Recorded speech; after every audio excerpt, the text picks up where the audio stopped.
Forex तो I guess पूरे world के मार्केट पे डिपेंड होता है। हाँ, इन्वेस्टमेंट ही करो स्टॉक मार्केट में, राइट। ट्रेडिंग मत करो। Stock market is manipulated market.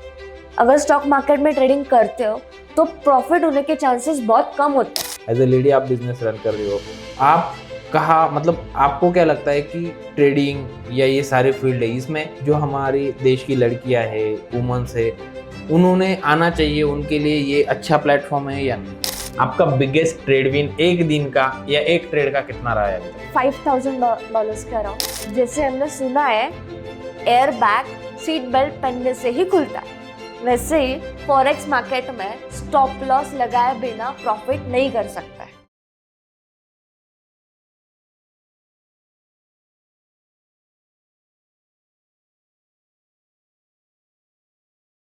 Hello guys, welcome back in our new episode of our podcast the social lens. तो आप जैसे कि आप सभी लोगों को पता है कि हम हमारे चैनल पे अभी बिजनेस डायरीज की सीरीज शुरू है, जिसमें हम अलग अलग बिजनेसेस को और बिजनेस ओनर्स को बुला के उनकी बिजनेस जर्नी और उनके बिजनेस के बारे में बहुत सारी चीज़ें जानते हैं, हम भी समझते हैं और आपको भी उन चीज़ों के बारे में बहुत सारी इन्फॉर्मेशन उन बिजनेस ओनर्स की तरफ से देने की ट्राई करते हैं।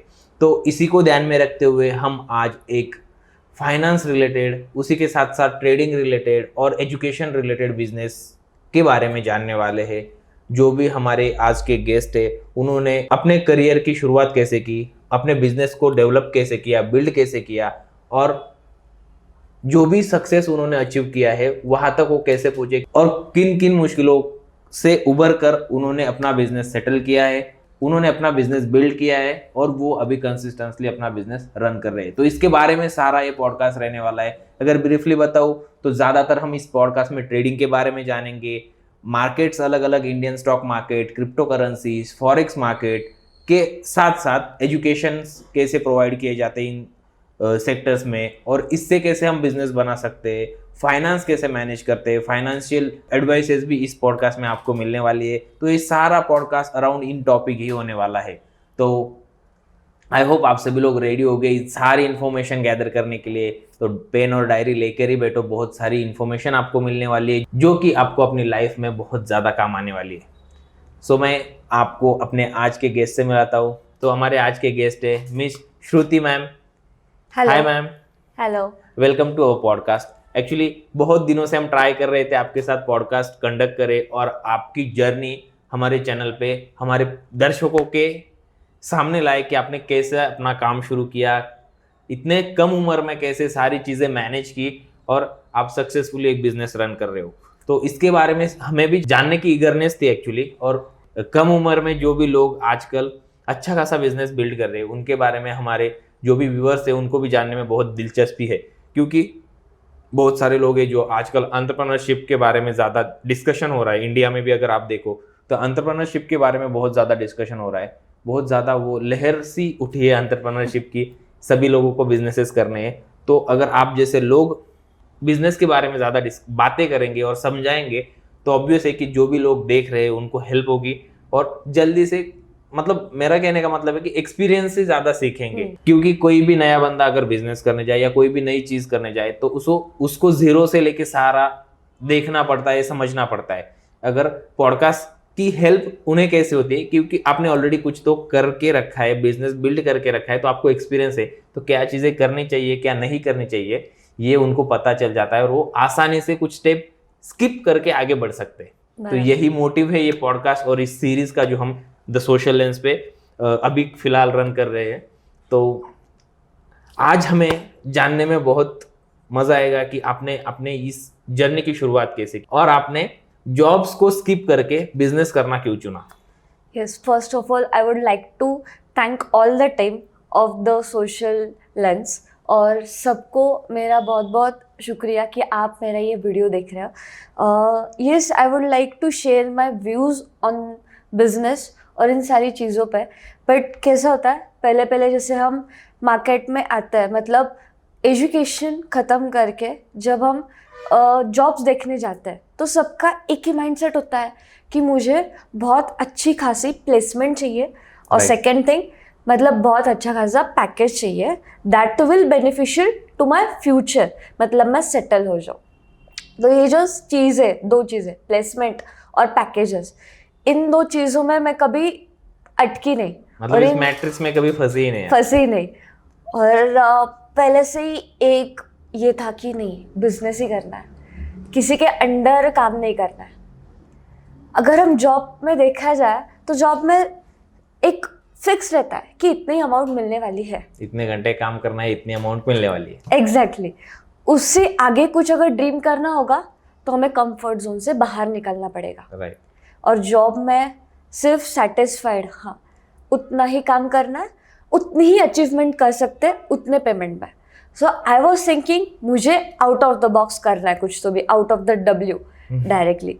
और पहले से ही मेरा ऐसा ही मतलब थिंकिंग का नेचर था कि बिजनेस करना है, कुछ तो बेचना है, नहीं तो फिर खुद का कुछ तो भी प्रोडक्शन करना है। राइट। इन दोनों में से कुछ तो था। अभी आफ्टर 10th 11th में मैं थी तब मम्मी ने जस्ट एक केक का क्लासेस किया था। केक मतलब अच्छे मम्मी केक बनाते बनाती थी। हाँ, केक अच्छे बनाती थी तो सोचा चलो हम केक ये लेके जाए। और क्लास में स्टूडेंट का बर्थडे था तो उनको बोला कि मैंने बेकरी से केक लाया। राइट। और मैं उठा के लाई घर से, और उनको बोला कि कंट्रीब्यूशन करना है। 120 का केक था तो 120 का केक। 120 का केक था, और जो भी हुआ कंट्रीब्यूशन 20 रुपए। मुझे लगा नहीं था कि लोग कुछ पैसे देंगे, और लोगों को लगेगा शायद से मैंने घर से उठाया या फिर कुछ तो भी स्कैम किया। हाँ, आपके मन में वो पहले ही था कि आपको पता था कि घर से ही तो लाया, आप झूठ बोल के उनको बोल रहे थे कि बेकरी से लाया। बेकरी से लाया तो वो तो बिक गया। लोगों को लगा कि बहुत महंगा रहेगा केक, बहुत अच्छा है, क्वालिटी अच्छी है। तो फिर सोचा भाई अगर ये लोग ले रहे हैं, 120 में केक जा रहा है, कल फिर से ट्राई किया। कल मम्मी को बोला चॉकलेट्स बना के दे। चॉकलेट बनाने में क्या लगा, सिर्फ पकड़ के चलो 5 रुपए में 10 चॉकलेट तो बन जाती है। राइट। मैंने 10 चॉकलेट ली, एक चॉकलेट 20 रुपए में बिका दी। मतलब वो 200 रुपए का बिजनेस बन गया। 200 रुपए का बिजनेस बन गया। मतलब ऐसे फिर मुझे मोटिवेशन मिला, पढ़ाई से फिर मन हट गया। यही मम्मी का थोड़ा फार करती रही। कोविड के पीरियड में मम्मी के क्लासेस शुरू हो गए। मम्मी की केक के क्लासेस शुरू करवा दिए, केक बेचने शुरू कर दिया। फिर मतलब मम्मी पढ़ाती भी थी और केक बेचती भी थी। केक भी बेचती थी। ओके। मतलब कुकिंग के क्लासेस थे। हाँ हाँ दोनों भी शुरुआत कर दी। मार्केटिंग वगैरह सारी चीज़ें मैं ही हैंडल करती थी। हाँ। और सीए स्टूडेंट थी। फिर थोड़े टाइम में सीए के पढ़ाई पे फोकस वगैरह किया। सीए में तो मैं सिर्फ इतना ही फोकस कर रही थी, सीए से मुझे बिजनेस कैसे सीखना है, एक जो चीज़ है वो परफेक्टली वो बायर को कैसे बेचनी है, ये अगर हम सीख गए तो पूरा बिजनेस सीख जाता है। हाँ, सेल्स मतलब सेल्स अगर सीख गया वो तो क्या बोलते हैं उसको, फाउंडेशन होता है बिजनेस। एग्जैक्टली। और सेल्स के लिए जो बहुत इंपॉर्टेंट थिंग है दैट इज मार्केटिंग। मार्केटिंग कैसे करनी चाहिए अपने प्रोडक्ट की, जो 3-4 टाइप्स होते हैं। अभी आप मार्केटिंग के फील्ड से रिलेट करते हो। Right. तो पहले मुझे इतना मार्केटिंग के बारे में पता नहीं था, तो मैं सिर्फ ऑर्गेनिक मार्केटिंग करती थी। मतलब जो रिलेटिव्स है, फ्रेंड्स है, उनको बेचना वगैरह, माउथ पब्लिसिटी जो होता था उतना ही होता था। बट उसमें भी हमने बहुत अच्छे खासे कमा लिए थे। फिर सीए में पढ़ाई वगैरह की, अटेम्प्ट्स तो कुछ पास हुए नहीं मेरे से। हम एवरेज स्टूडेंट्स थे, इतना टॉपर तो कुछ बनता नहीं है। 12 आवर्स की भी पढ़ाई सीए के लिए बहुत कम होती है। राइट। उसको मोर देन 24 आवर्स लग जाते हैं। लोग 30 इयर्स तक सीए कर रहे होते हैं, 32 इयर्स तक। एग्जैक्टली। तो वो तो कुछ हुआ नहीं, तो फिर सोचा सीए वगैरह तो हो रहा नहीं है, ठीक है अभी।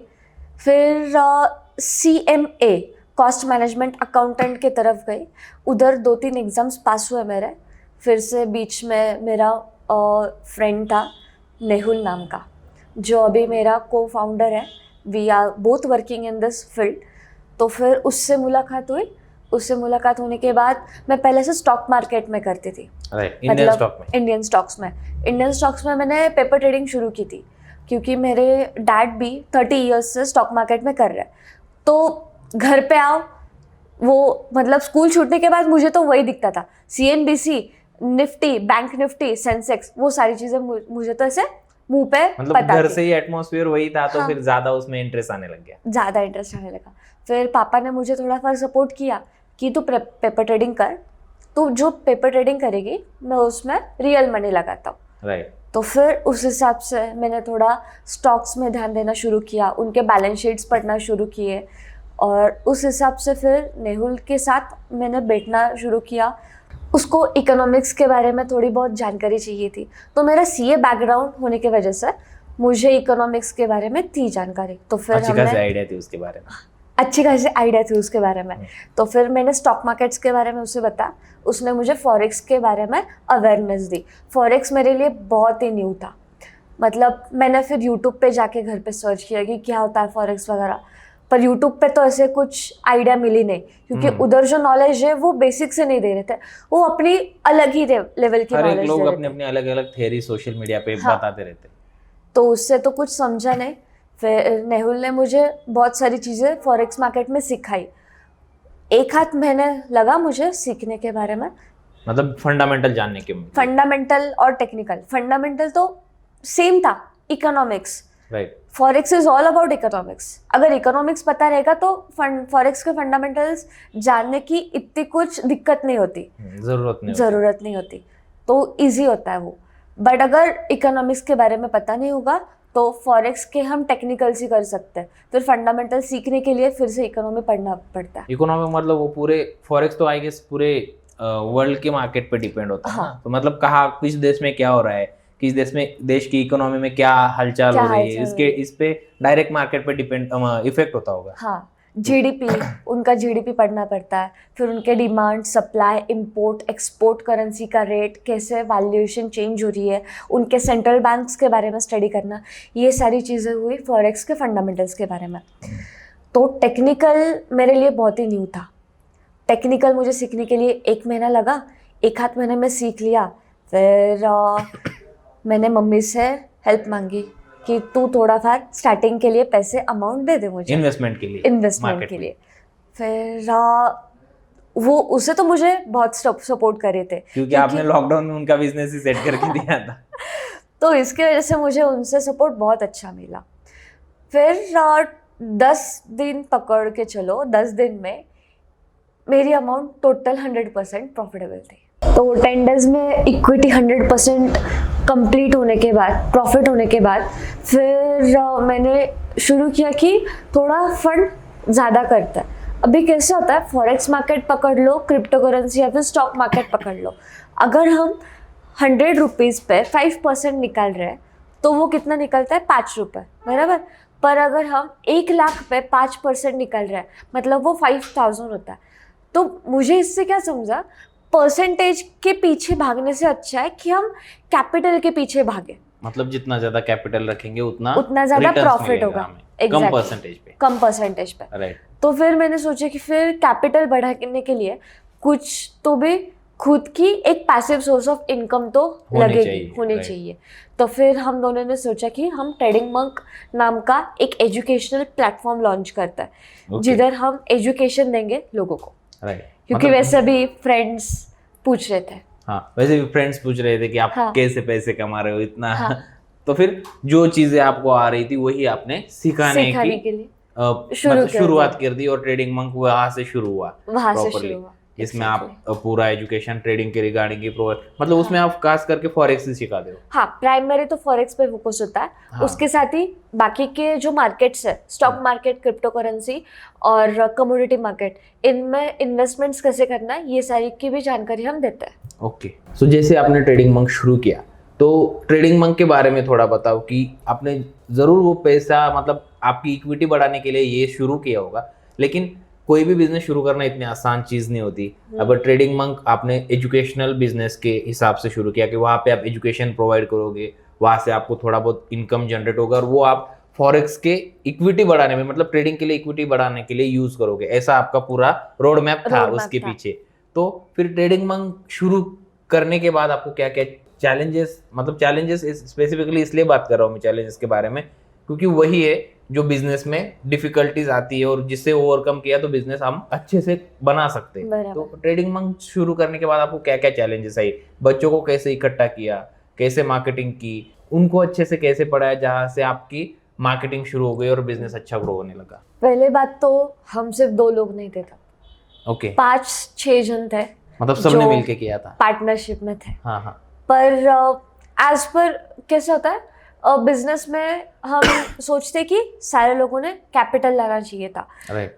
पर हमारी दिक्कत ये हुई, पहला प्रॉब्लम ये था कि हमने लोगों से कैपिटल नहीं लिया। ओके, जो पार्टनर्स थे वहाँ, जो उनसे, पार्टनर्स थे ओके। उनसे कैपिटल नहीं मंगवाया, तो उन्हें ऐसा लगा कि कैपिटल नहीं है तो इधर काम करो या फिर ना करो, ये फर्क नहीं हमारा पड़ने तो वाला। रहने वाला है, हाँ, फर्क हाँ, नहीं पड़ने वाला है हाँ। उससे कि उसको लॉस हो या फिर प्रॉफिट हो। हाँ, वो तो प्रॉफिट में ही थे पहले दिन से। हाँ, वो तो प्रॉफिट में ही थे, उनकी वावा उसी दिन से शुरू होने चालू हो गई थी। हाँ, हाँ। तो ट्रेडिंग मंक जो स्टार्टअप था, ये पकड़ के चलो 3 लाख में तो शुरू हो गया था, पूरी सारी investment। चीजें, पूरी इन्वेस्टमेंट, मोटा मोटा खर्चा 3 लाख तक आ गया था हमें। ओके। और हमने ज्यादा मेन एरिया में नहीं लिया था, क्योंकि प्लेस मेन हाँ। एरिया नहीं थी, क्योंकि हमें लग रहा था कि पता नहीं आगे चल के क्या हो सकता है, चलेगा भी या नहीं चलेगा, चलेगा भी आपकी या नहीं आइडिया। हाँ। चलेगा। तो इसलिए सोचे कि छोटे प्लेस से स्टार्ट करते हैं, उधर का रेंट वगैरह सारी चीज़ें मैनेज करके हमें 3 लाख तो खर्चा लग गया। 3 लाख खर्चा लगने के बाद पहले 6 महीने थे, पहले 6 महीने में सिर्फ 4 या फिर 5 क्लाइंट्स को सिखाया था, मतलब 5 स्टूडेंट्स को सिखाया। 5 स्टूडेंट्स को सिखा के हुआ था। एक स्टूडेंट्स की फीस हमने तभी रखी थी 15,000, 15,000। और तभी इतना भी अपडेटेड नहीं था हमारा जो कोर्स था, हम ऐसे ही थोड़ा सा जैसे एक्सपीरियंस है उस हिसाब से उनको सिखा रहे थे। राइट। तो मार्केटिंग भी जो भी कर रहे हैं वो ऑर्गेनिक थी, हमारे जो फ्रेंड्स आइडियाज थी वो लगा रहे थे, वो लगा रहे थे। व्हाट्सएप पे डालो, इंस्टा पे स्टोरी डालो, इंस्टा से कोई फ्रेंड को बोलो कि हमें मेंशन बैक करवा दे। हाँ, इन हाँ। सारी चीजें जो मतलब लो कॉस्ट पे होती है, ये Right. सारी चीजें हमने की। पहले 6 महीने का जो भी रेंट था वो हमने हमारे खुद के पॉकेट से डाला। हाँ, राइट। वो तो होने वाला है, 5 ही स्टूडेंट्स अगर आपने पढ़ाए और 15,000 ही फी थी, तो वो कितने हो गए, 70-75 हजार के हाँ। आसपास अमाउंट हो जाती है। तो उसमें तो कुछ हुआ नहीं। फिर ईयर था 2021 का, दसरा के दिन एक इंक्वायरी आई थी, तो वो बंदी थी, शी वॉज अ मॉडल, तो लगा कि नहीं ये करेगी शायद से, हाँ, हाँ। पर एक बैच में सिर्फ इसको कैसे बिठा है, राइट। इसके साथ एटलीस्ट 2 तो लोग होने चाहिए कि हमें पढ़ाने में भी मजा आए और बैच उनको, को बैच भी बोलने में मजा है। हाँ, नहीं तो वो सिखाने में कुछ मजा नहीं आता। तो फिर सोचा कुछ तो जुगाड़ करो भाई, 2 लोग किधर से भी पकड़ के लाओ जिनको सीखना है, प्रॉपर सीखना है। तो 3 लोग तो हो गए दसरा के बाद। जैसे उनको कैसे मतलब कहाँ से लाए हो बाकी के 2 लोग? एक तो मेरा फ्रेंड था जिसको जॉब कर रहा था, पर उसको पैसे में दिक्कत हो रही थी, जॉब से कुछ ज्यादा हो रहा नहीं था, अर्निंग नहीं हो रही थी, अर्निंग नहीं हो रही थी। तो फिर वो बोला कि मुझे कुछ तो भी मदद करवा दे। आपने उसको आइडिया दी कि ट्रेडिंग कर ले। फिर उसको मैंने बोला, मोटिवेशन तो भर मतलब भर के दिया। मोटिवेशन करने के बाद उसको बोला कि देख भाई अब इससे करवा ले, नहीं तो फिर आगे जाके फीस बढ़ने वाली है। राइट। तो उसको थोड़ा सा डिस्काउंट देके बिठा लिया। और एक फ्रेंड था जो हमारे एक्स पार्टनर का फ्रेंड था, हाँ, हाँ। तो उसने तो पूरे 15,000 कैश में भर दिए। तो फिर 2 महीने का तो हमारे खर्चा निकल जा रहा था 3 लोगों से। राइट। तो फिर तभी से जो ग्रोथ चालू हुई, आज तक ऐसा कभी भी नहीं हुआ कि हमारे एक भी बैच स्टार्ट नहीं हुई पूरे मंथ में, या फिर एक बैच में सिर्फ 3 लोग थे, ऐसा अभी तक फिर से नहीं हुआ। मतलब सारे बैचेस अच्छी खासी फुल रही है। ओके।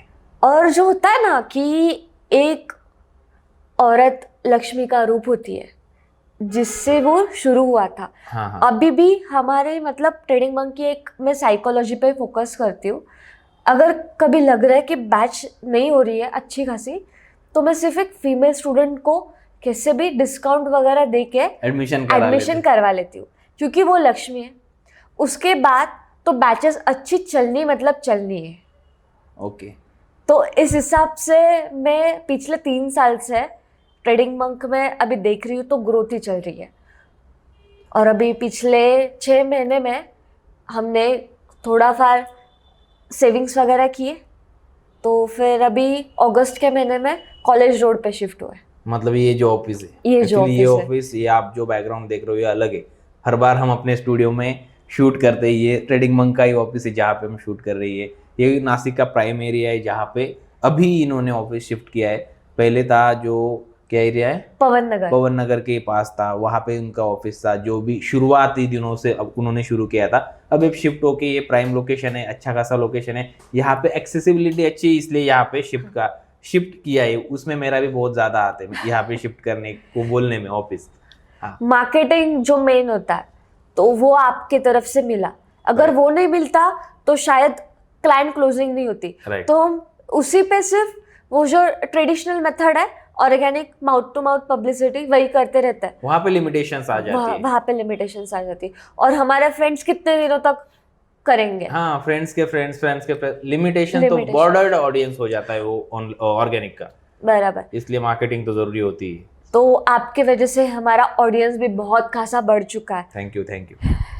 और उसके बाद सेमिनार्स वगैरह किए तो नासिक की मोस्ट ऑफ 30 to 35% ऑडियंस तो ट्रेडिंग मंक को अभी जानती है। हाँ, मतलब नाम तो सुना ही है। हाँ, नाम तो सुना ही है। राइट।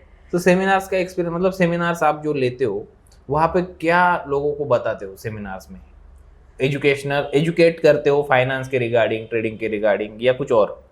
अभी जो सेमिनार्स कंडक्ट करते हैं तो उसमें मेरा मेन मोटिव तो यही रहता है कि लोगों को ट्रेडिंग के रिलेटेड अवेयरनेस दिया जाए, क्योंकि बहुत सारे लोग हैं उनको स्टॉक मार्केट, फॉरेक्स मार्केट, ये सारी चीज़ें गैम्बलिंग लगती है। राइट, जुगाड़ लगती है। मुझे भी लगती थी आपसे मिलने से पहले।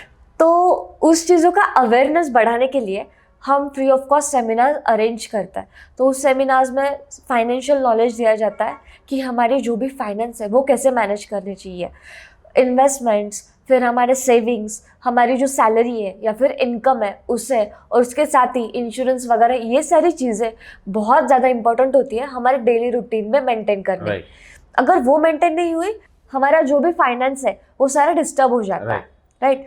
तो मैं क्या अवेयरनेस देती हूँ, बेसिकली जो हम कमाते हैं तो यूजुअली इंडिया के माइंडसेट क्या है, कमाने के बाद खर्चा जो भी करता है और फिर जो भी अमाउंट रहती है तो उसे हम इन्वेस्ट करते हैं। हाँ, ये बहुत गलत बात है। और जो रिच लोग हैं उनमें और हमने एक ही डिफरेंस है, वो पहले इन्वेस्ट करते हैं और जो भी बचता है उससे खर्चे करते हैं। अगर ये फंडा हमने हमारे लाइफ में यूज़ करना शुरू कर दिया तो हमारी जो भी फ्यूचर जनरेशन है या फिर हमारे जो भी फ्यूचर प्लान्स है उसके साथ हमारी फाइनेंस बहुत अच्छे से बैठेगी। ओके, सो अगला क्वेश्चन थोड़ा सा आपके बिजनेस से हटके ये एम्पावरमेंट के बारे में रहेगा। एज ए वुमन आप बिजनेस रन कर रही हो, एज ए लेडी आप बिजनेस रन कर रही हो, आप कहाँ, मतलब आपको क्या लगता है कि ट्रेडिंग या ये सारे फील्ड है, इसमें जो हमारी देश की लड़कियां है, वुमेन्स है, उन्होंने आना चाहिए, उनके लिए ये अच्छा प्लेटफॉर्म है या नहीं? पहली बात तो मैं सारी लेडीज़, फीमेल्स, जो भी आपका एज रहेगा उन सबको एक ही सजेशन दूंगी कि आप अपने पति, भैया, अपने डैड पे कभी भी डिपेंडेंट मत रहो। एट द एंड आपके पास अपना घर नहीं रहता और फिर हमें यही सोचना पड़ता है और हमें उन पे डिपेंड रहना पड़ता है। उससे अच्छा है कि आप अपनी खुद की कमाई शुरू कर दो। 10-20 हज़ार भी बहुत है पहले स्टेज में, बट अपनी खुद की कमाई होना बहुत इम्पोर्टेंट है इंडियन सोसाइटी में। नहीं तो हमेशा की तरह इंडियन मेंटालिटी के हिसाब से females will be targeted in next generations. So I will always suggest कि नई ट्रेडिंग कर रहे हो, नई कुछ कर रहे हो, आपकी जो भी हॉबी है वो कैरी फॉरवर्ड करो। कुकिंग अच्छे से आती है, खुद का रेस्टोरेंट डालो, मेस डालो। आज कितने सारे लोग हैं उनको हॉस्टल्स में रहते हैं, उनको घर का खाना नहीं मिलता। आप अच्छे से बना के उनको खिलाओ, कम दाम में खिलाओ, क्योंकि मार्केट बहुत ही स्कैटर्ड है। आपका उनके साथ ताल्लुकात होगा, मतलब भी नेटवर्किंग होगी। जब भी लोगों के साथ नेटवर्किंग होती है तो हमें बहुत सारी बाहर की चीज़ें समझ में आती है।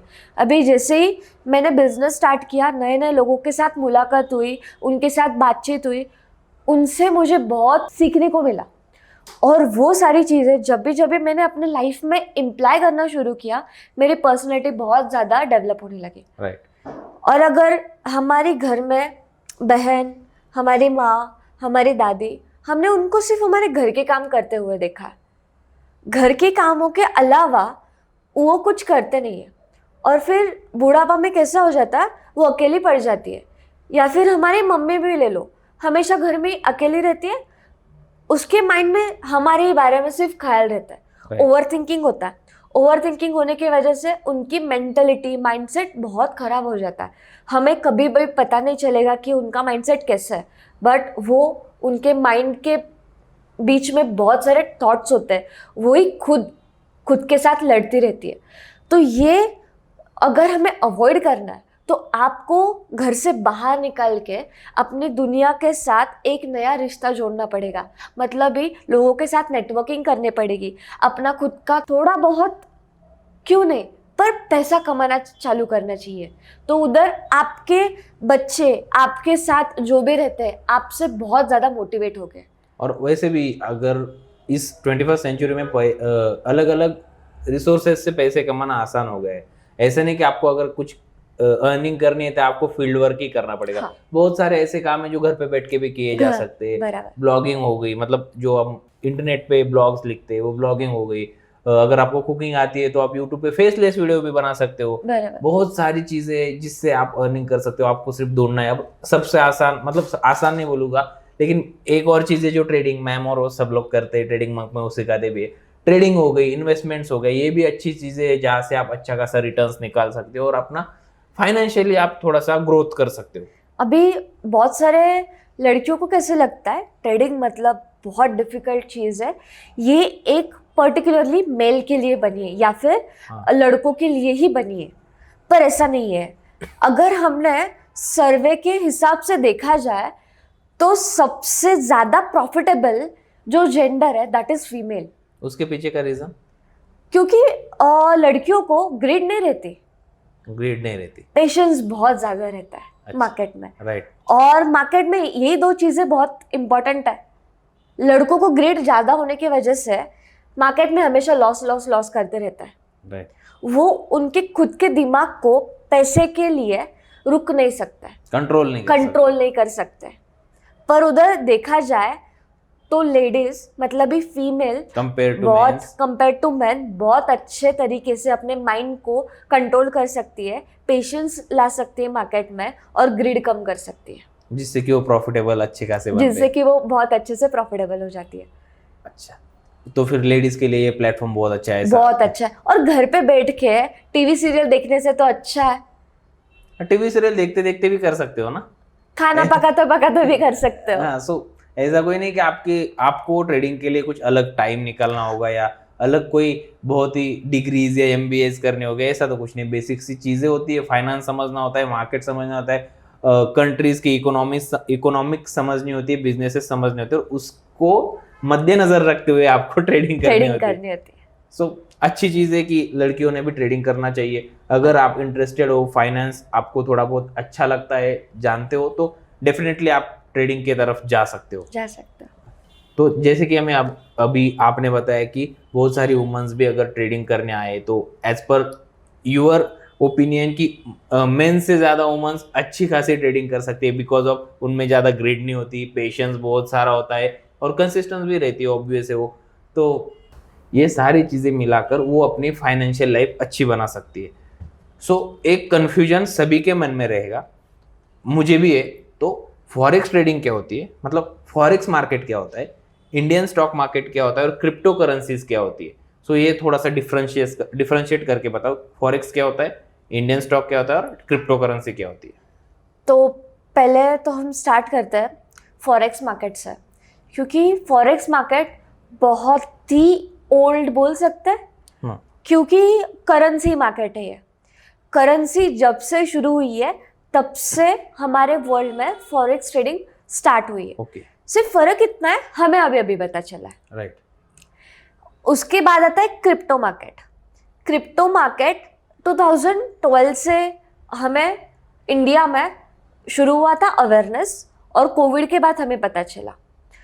अभी जो फॉरेक्स मार्केट है करेंसी मार्केट से रिलेट करता, तो इसमें ज़्यादा कुछ इतना डिफिकल्ट पार्ट है ही नहीं।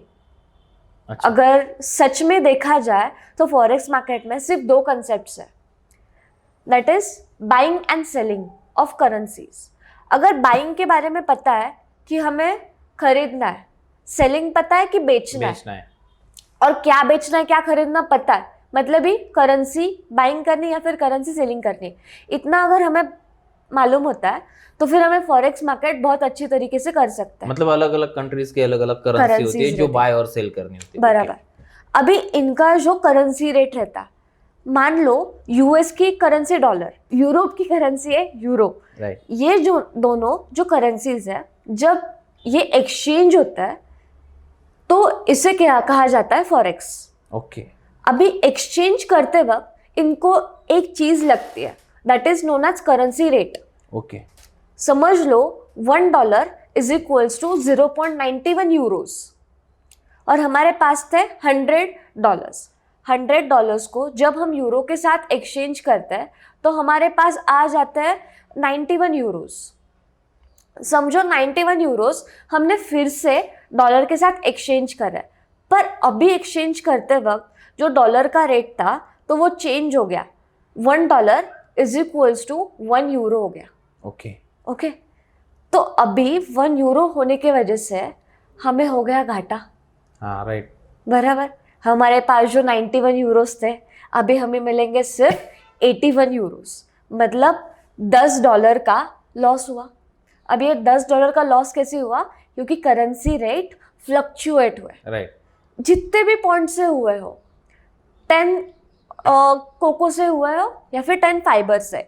फाइबर माने 1 euro is equals to 100 fibres, जिसे हम कहते हैं, जैसे हमारा रुपीज और पैसे का मेजरिंग यूनिट है, वैसे ही यूरो और फाइबर का मेजरिंग यूनिट है। तो इस डिफरेंस की वजह से हमारा बहुत ज़्यादा घाटा हो गया, दैट इज $10।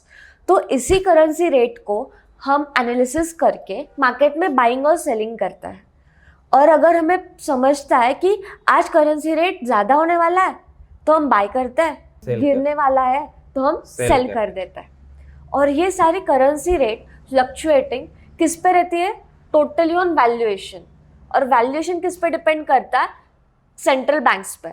मतलब ही जैसे हमारे इंडिया का सेंट्रल बैंक आरबीआई है, वैसे ही यूरो का central bank European central bank है, यूएस का फेडरल रिजर्व बैंक है। right. तो इन सारे सेंट्रल बैंक्स के जो भी सारे मॉनेटरी पॉलिसीज है, हमें हमेशा अपडेट रहना पड़ता है। अगर हमें ये पता चल जाता है तो फिर हम प्रॉपरली करेंसी मार्केट में ट्रेडिंग कर सकते हैं। राइट। इतना जितना भी बोला मेरे तो सारे सर से ऊपर से गए।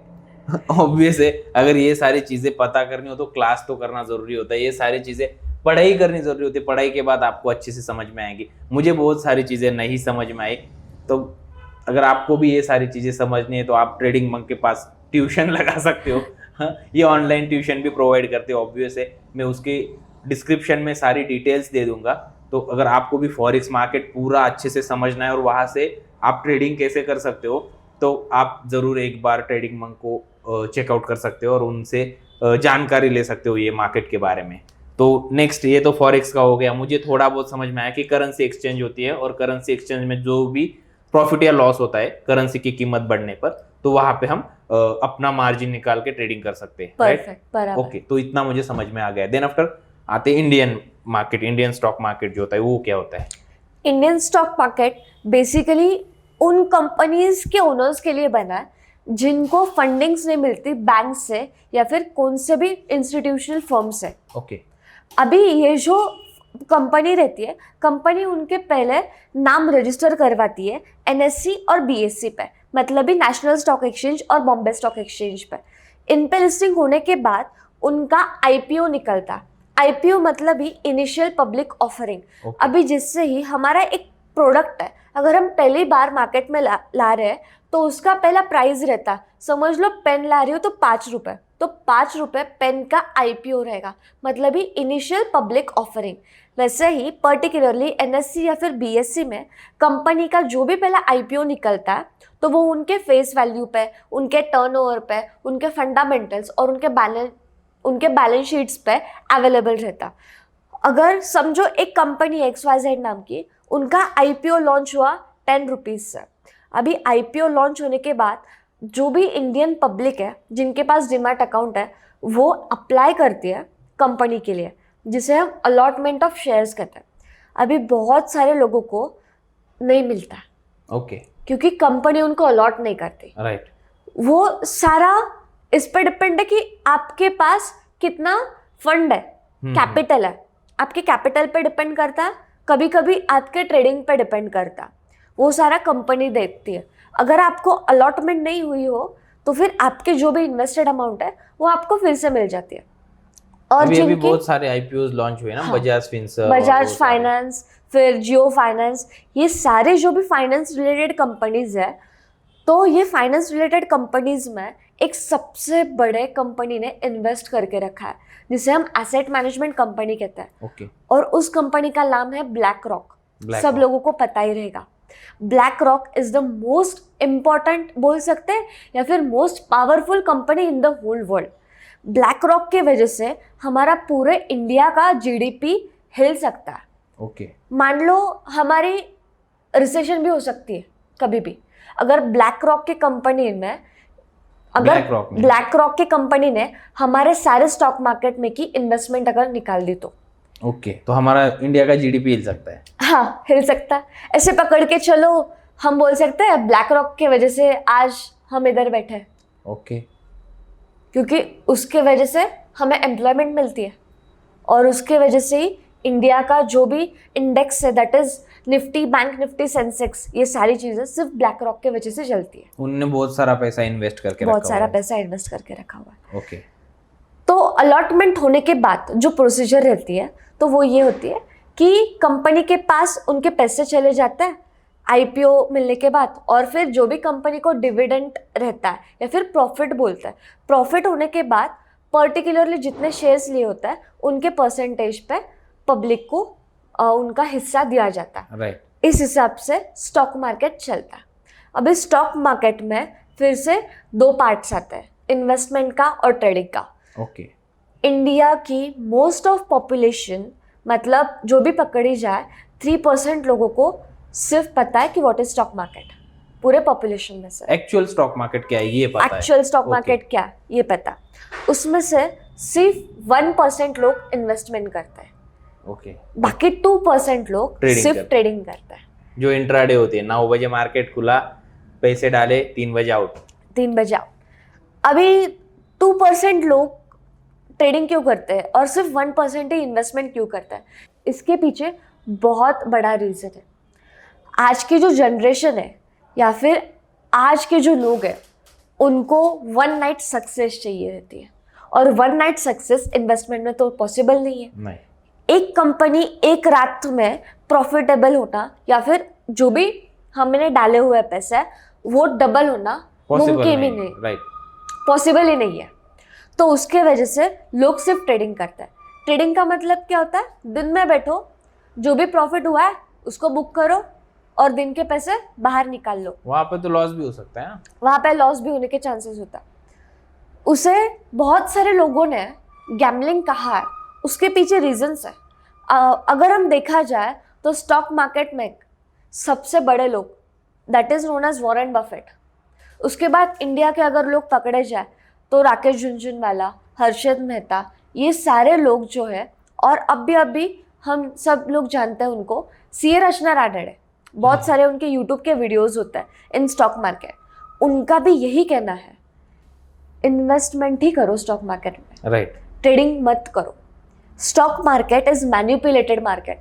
अगर स्टॉक मार्केट में ट्रेडिंग करते हो तो प्रॉफिट होने के चांसेस बहुत कम होते हैं, क्योंकि उधर मैनिपुलेशन होता है। मतलब बड़े प्लेयर्स मार्केट को मैनिपुलेट करते हैं। मार्केट को मैनिपुलेट करता है। अभी पिछले ही हफ्ते में स्टॉक मार्केट ने बहुत बड़ी अनाउंसमेंट की, उसमें बोला है कि ट्रेडिंग करने के लिए अभी बहुत ज़्यादा फंड लगने वाला है। जो पहले 10,000 20,000 में होता था, जिसको हम फ्यूचर एंड ऑप्शंस कहते हैं, FNO कहते हैं, तो अभी उसको ज़्यादा अमाउंट लगने वाली है। डबल हो गया, डबल से कुछ ज़्यादा।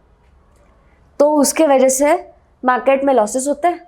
लॉसेस होने के बाद वो सारा पैसा इंडियन स्टॉक मार्केट में आ जाता है। ओके। तो इसी वजह से हमारे जो 2% ट्रेडर्स हैं, तो उनको मैं एक ही सजेशन दूंगी, अपना जो भी ट्रेडिंग कर रहे हो, महीने में अगर आप 10 ट्रेड्स लगा रहे हो, 10 के अलावा सिर्फ कभी कभी 3 ट्रेड्स लगा के देखो, पर वो 3 ट्रेड्स ऐसे एक्यूरेसी के साथ लगाना कि आपका सिर्फ प्रॉफिट निकालना चाहिए। 3 भी लगाओ ना तो पूरे महीने का जो भी हमारा खर्चा है, जो भी हमारी नेसेसिटी है, जो भी आपका टारगेट है, जो भी आपका टारगेट है वो अचीव हो जाना चाहिए। राइट। पर 10 ट्रेड्स करने के वजह से हमारे माइंडसेट में ग्रिड बढ़ती है, उसके साथ ही हमारा ओवर ट्रेडिंग बढ़ता है, राइट। जो इंडियन मार्केट बोलो या फिर फॉरेक्स मार्केट बोलो उसके खिलाफ जाता है, उसके अपोज में जाता है। और हमें कभी भी मार्केट के अपोज में नहीं खड़ा रहना है। जब जब हम मार्केट के अपोज में खड़े रहे तब तब हमारी इक्विटी ब्लो हो जाएगी। ओके, सो आपके ये आपका कोई मतलब जान पहचान का, या आपने कोई ऐसा बंदा या बंदी देखी है जिसका 1 लाख का अकाउंट जीरो हुआ है? हाँ, मेरा खुद का भी हुआ है बहुत बार। आपका भी हुआ है? बहुत बार। स्टार्टिंग फेज में, मतलब 2 साल पहले के जो भी 2 साल थे, इनिशियल स्टेज में मैंने 11 लाख के ऊपर बहुत लॉसेस करके रखे। 11 लाख की लॉसेस? बहुत ज़्यादा। उसके पीछे सिर्फ और सिर्फ एक ही रीज़न था, ग्रिड और ओवर ट्रेडिंग। और ग्रिड जो लोगों को खा जाती है, और चाहिए। $500 का प्रॉफिट हुआ नहीं, अभी हम 1000 का करेंगे। 1000 के पीछे लग के उधर $5000 कब मतलब $500 कब गायब हो जाते हैं समझ में नहीं आता। तो ग्रिड बहुत ज़्यादा मेंटेन करनी पड़ती है। और अगर आप ये पूछेंगे कि आपने ग्रिड कैसे मेंटेन की, अभी तक तो इतनी मेंटेन नहीं हुई है, बट पहले से बहुत ज़्यादा कम हुई है। मैंने एक ही सिर्फ किया था सॉल्यूशन, दैट इज़ मेडिटेशन। ऐसे नहीं बोलूँगी कि 1 साल हो गया मेडिटेशन करते हुए, because I am also human being. Right. मैंने मेडिटेशन करना शुरू किया पिछले 4 मंथ से। अभी पहला जो मंथ था तो उसमें कंटिन्यूस तो फोकस नहीं कर पाई थी, क्योंकि फर्स्ट पीरियड था वो। तो फिर पहले 5 दिन बैठे, फिर से 4 दिन नहीं, कंटिन्यूसली नहीं फॉलो हुई। और अभी 2 महीने से थोड़ा सा रूटीन में बैठा है। और मेडिटेशन से मुझे सिर्फ एक ही बात समझ में आई है कि डिसिप्लिन और जो हमारा फियर है वो मेंटेन रहता है। राइट। हमारी जो पर्सनालिटी है वो बहुत ज़्यादा डेवलप हो जाती है, शांत हो जाता है आदमी, माइंड बहुत काम हो जाता है, माइंडसेट अच्छा खासा बनना शुरू हो जाता है। किधर कितना बोलना है, क्या नहीं बोलना है, ये बहुत सारी बातें समझ में आती। मेरा पहला जो बिहेवियर था तो वो ऐसा था कि ठीक है, मन की बहुत ही साफ हूँ, जो मन में आया वो बोल दूंगी, फटक से बोल दिया। बट सामने वाले को वो इंटेंशन समझ में नहीं आता है। राइट। तो वो डेवलप करने के लिए, और इवन ट्रेडिंग में हमारे जो फियर, ग्रिड, फोमो, इन सारी चीज़ों को डिसिप्लिन में लाने के लिए मेडिटेशन की करना चाहिए, बहुत ही ज़्यादा ज़रूरत होती है। अगर मेडिटेशन नहीं किया तो ओवर ट्रेडिंग, रिवेंज ट्रेडिंग, और फिर हम जो बोलते हैं लॉस रिकवर करने के जो माइंडसेट में जब हम बैठते हैं तो वो बहुत ज़्यादा हानिकारक होती है। That is really very harmful to each and every trader. जो आपके माइंड में बैठता है कि हाँ, इस बंदे ने कमाया, अभी इसके जैसे ही मैं फॉलो करता हूँ। बट आप पहले देखो उसके पास कितनी इक्विटी थी, उसके पास कितना एक्सपीरियंस था, उसके पास जो वो कर रहा है, जो वो कर रही है, वो कैसे कर रही है। पहले उस पर फोकस करो, उसका एनालिसिस करो, और फिर खुद के हिसाब से वो अपनी स्किल डेवलप करो। राइट। तो ये सारी चीज़ें बहुत इंपॉर्टेंट है। बहुत इंपॉर्टेंट। मेडिटेशन सच्ची में हेल्प करता है। मैंने भी ट्राई किया था, बहुत दिन हो गए। मुझे थोड़ा सा मतलब टाइम नहीं मिलता, ये बात कहना ही गलत है एक्चुअली, लेकिन नहीं होता मुझसे। मैंने बहुत ट्राई किया है, लेकिन जब मैं ग्रेजुएशन के वक्त में था तब मैं भी मेडिटेशन करता था, अच्छा खासा शांत था। अब थोड़ा सा फिर से शांत होना पड़ेगा। मैं भी ट्राई करूँगा कि मेडिटेशन किया जाए। अब आखिरी था हमारा, मतलब इस सवाल का आखिरी पॉइंट हमारा बचा है एक्सप्लेन करना, वो है क्रिप्टो ट्रेडिंग। उसके बारे में थोड़ा बताओ दो हमें कि क्रिप्टो करेंसीज क्या होती है। एक्चुअली मेरे भी दिमाग में बहुत सारे डाउट्स है करेंसीज को लेके, क्रिप्टो करेंसीज के लेके, क्योंकि नए नए स्कैम भी हमें देखने को मिलते हैं क्रिप्टो करेंसी को लेके, क्योंकि एक्चुअल ऐसा कोई करेंसी होती नहीं है, वो ई करेंसी होती है जितना मुझे पता है। और उसमें हम पैसे डालते हैं, वो खरीदते हैं। बिटकॉइन के बारे में पता है हमें, शिबा इनू कुछ, तो ये 2-3 साल से बहुत ट्रेंडिंग में ये कॉइन्स है। तो ये पता है हमें कि ये कॉइन्स होते हैं। उसके बारे में थोड़ा सा डीप में एक्सप्लेनेशन चाहिए हमें, एक्चुअली वर्किंग कैसी होती है, क्रिप्टो करेंसी कैसे बनती है, क्या होता है, और यहाँ पे जो फ्रॉड्स हो रहे हैं क्रिप्टो करेंसी के लेके, उसके बारे में भी थोड़ा सा हाईलाइट करो हमारे व्यूवर्स को। अभी ये जो क्रिप्टो करेंसी है, ये पर्टिकुलरली वो एसेट्स है जो हमें दिखती नहीं है, फील नहीं होती है, जो ई करेंसीज हम बोल सकते हैं, मतलब जो सिर्फ इंटरनेट पे होती है, इंटरनेट पे अवेलेबल होती है। अभी ये क्रिप्टो करेंसी पर्टिकुलरली बनती है ब्लॉकचेन के साथ। ब्लॉकचेन मतलब क्या होता है, जैसे हमारे नोटबुक्स के बहुत सारे पेजेस होते हैं, वैसे ही ब्लॉकचेन में बहुत सारे सर्वर्स कनेक्टेड होते हैं, और एक सर्वर में एल्गोरिदम, रिदमिक प्रोजेक्शंस और ये सारा डाटा फीड होता है। जब ये सारे सर्वर्स एक दूसरे के साथ कनेक्ट होता है और वो मेन सर्वर को कनेक्ट करते हैं, तो ये बनता है हमारा एक ब्लॉकचेन। तो ऐसे बहुत सारे अलग अलग ब्लॉकचेन्स है। जब एक ब्लॉकचेन बनता है तो एक ब्लॉकचेन से एक बिटकॉइन बनता है या फिर एक क्रिप्टो करेंसी बनती है। ओके। और जैसे हमने देखा स्टॉक मार्केट में कंपनी का भी आईपीओ निकलता है, वैसे ही इधर एक कॉइन का ईपीओ निकलता है, एक्सचेंज पब्लिक ऑफरिंग, जिसे हम कहते हैं।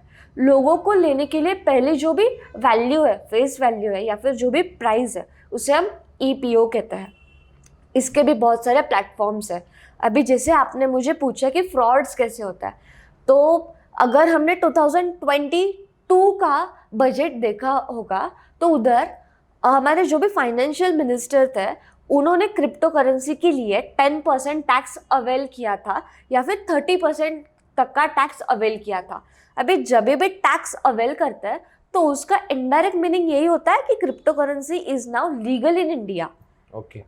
बट जैसे ही 2024 में हमने अगर देखा तो क्रिप्टो करेंसी के बहुत सारे एप्लीकेशंस इंडिया के गवर्नमेंट ने बैन कर दिए थे। ओके, जैसे कि एग्जांपल बिनांस था, वजीर एफएक्स थे जो बैन कर दिए थे, और हमारे बहुत सारे एंड्रॉयड फोन्स में भी उनके एप्लीकेशंस नहीं मिल रहे थे। प्ले स्टोर पे नहीं मिल रहा, प्ले स्टोर पे नहीं मिल रहा था, एप्पल स्टोर पे तो मिल जाता है यूजुअली। बट गवर्नमेंट ने बैन करने के वजह से वजीर एफएक्स में जितने भी कॉइन्स थे, it was around $116 million. Okay. वो सारे पैसे गए, जो इंडिया के पैसे थे वहाँ पे, ऐसा? हाँ, पकड़ के चल सकते, मोस्ट ऑफ इंडिया के ही पैसे थे, क्योंकि इंडिया के लोगों को क्रिप्टो करेंसी के बारे में कम अवेयरनेस होने की वजह से लोग स्कैम्स करते थे, right. And most important thing, India के लोग इमोशनल होते हैं पैसों को लेके, बराबर? राइट। तो आउट ऑफ इंडिया के लोग आते हैं, कुछ तो पट्टी पिड़ाते, पढ़ाते, इमोशनल करते और पैसे लेके निकल जाता है। तो इसके बारे में तो मैं एक ही कहूँगी कि आपका जो भी पर्टिकुलर प्लेटफॉर्म है तो वो एक बार जांच कर लो। अभी किधर देखना है, that is wikifx.com।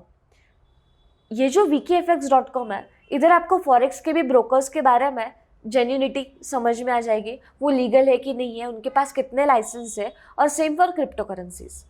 Crypto currencies में आप अगर यूएसडीटी के साथ ट्रेडिंग कर रहे हो या फिर यूएसडीटी का पैसा कैश में ट्रांसफ़र कर रहे हो, अगर ये सारी ट्रेडिंग कर रहे हो तो इंडिया में बहुत सारे लोगों पे केसेस पड़ जाते हैं। ओके।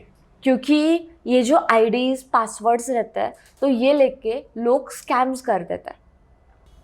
ये अवेयर करने के लिए ये जो वेबसाइट है वो बहुत ही इंपॉर्टेंट वेबसाइट है। वहाँ पे सब चीजें डिस्क्राइब की हुई होती है, एग्जैक्टली बताई हुई होती है, सारी ब्रोकर की जानकारी होती है, रिव्यूज रहता है, लोगों के उधर सारी चीज़ें रहती है कि डिपॉजिट्स, विड्रॉ, उनके रेट्स कैसे होते हैं, वो पर्टिकुलर बिनांस किधर इस्टेब्लिश है, उनका जो भी ब्रोकर है, सीआरएम बोलते हैं उसको, कस्टमर रिलेशनशिप मैनेजर किधर का है, ये सारी चीज़ें हमें उस वेबसाइट पे दिख जाती है। पूरी इन्फॉर्मेशन जेन्युइन मिलेगी वहाँ पे आपको। हाँ। ओके, सो यहाँ पे हम